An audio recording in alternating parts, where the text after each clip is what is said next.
Hello, this is the final video in the Funko Pop modelling series.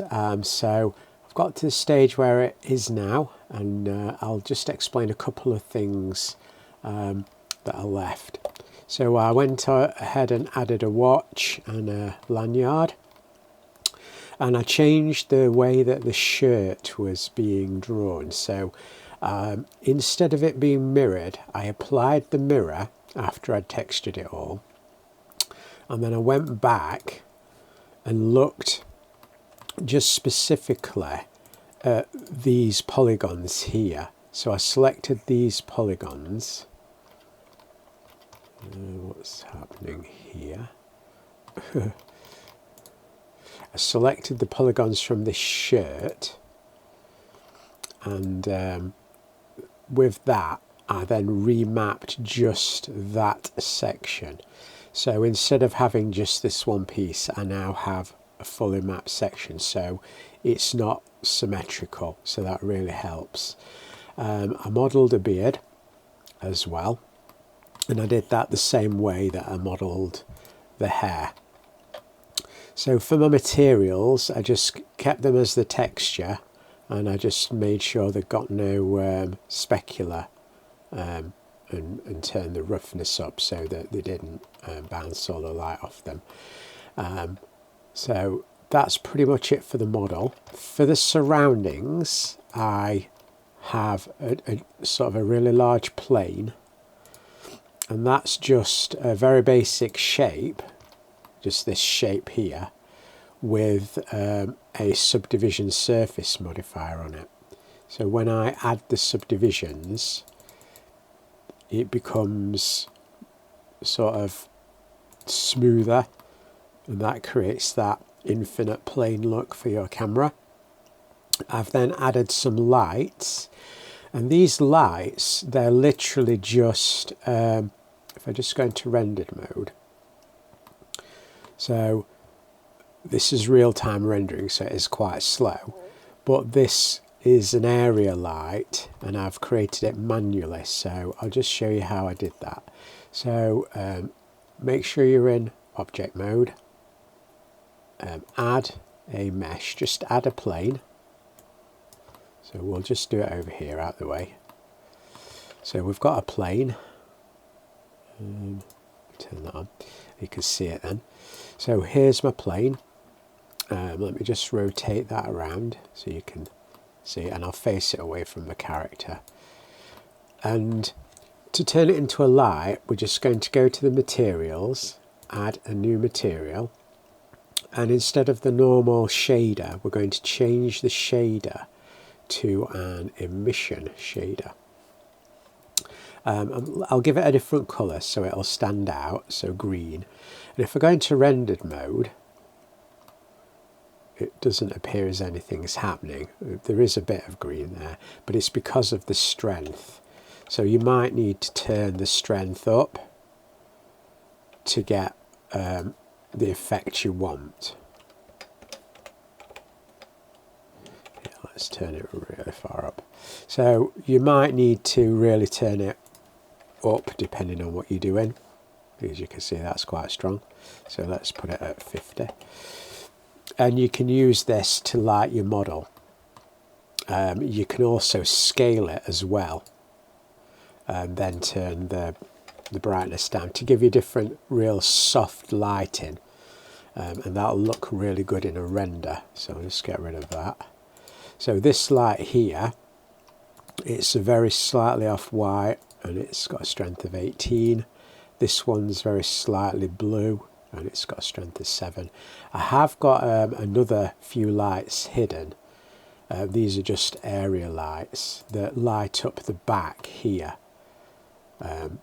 So without these on,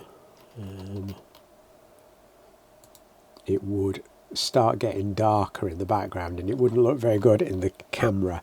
So the other thing I've done is placed a camera. So go to View, Viewport, Camera. Then you can look at what the camera sees, and that would be your rendered view. So to render it, you make sure you're in cycles. I mean, you can render it in Eevee, but it's not gonna work with the area lights. So into cycles. So this is real-time rendering. So this is the viewport samples. And I'm just going to turn this down, or otherwise it will take a long time. I'm just going to change it to 64. So 64 is quite low for a render, very low. And subsamples and ambient occlusion samples, just putting it back. Light paths, you can turn that down as well. I've got my GPU, using GPU compute. So then you just go up here to render and go to render image, and then it will render out your picture. As you can see, it's quite noisy. It is quite a large image. So I'm not going to leave that going. You can see what it's doing, and it's creating and the more samples you do, the less noise it will have. Let me just close that down. So the other thing I've got is inside these settings here, this is where I've set the size of my image. So just about 4K. So if you don't need it that big, then you don't need to have it that big.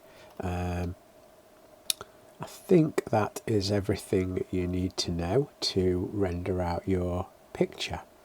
Let's do a small 1000. Oh, actually, I can keep it the same, and I can just do it at 25%. An error evaluating number. Okay. Oh, I shouldn't have tapped the percent sign. So let's render it out at 25%. So this should render fairly fast on a GPU, and as you can see, it's going. Actually, yeah, that is using the GPU. So it's not too slow. Definitely not real time, but there is quite a lot of noise. But that would be your render, and you get nice soft shadows, and you get light bouncing off the floor, illuminating your character on the underside. If you didn't have a ground plane, the character might be quite dark under here, so you might have to put a light underneath your character.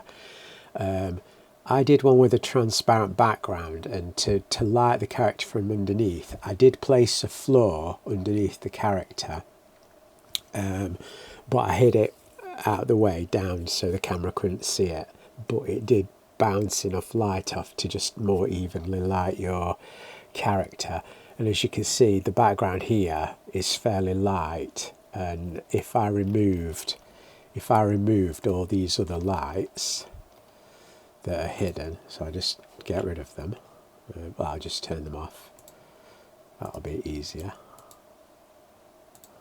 I just turn these other lights off, and then when I render my image again, it looked quite a lot duller, so I changed it. It doesn't appear to be making a lot of difference. Oh, so I should mention, I've turned it off in camera view, but I didn't turn it off in render view. So I'll turn it off in render view as well. That would make more sense. And that one as well. Right, let me try again. So now it looks quite dull in the background, which sort of makes the image look a bit muddy. So to get those on, you can go up to this filter and show which ones you want to be visible. And then I like to have the render one visible. So you can just add your different lights and stuff, and you should name them really. So I'm adding them back in. And that's substantially brighten the image up.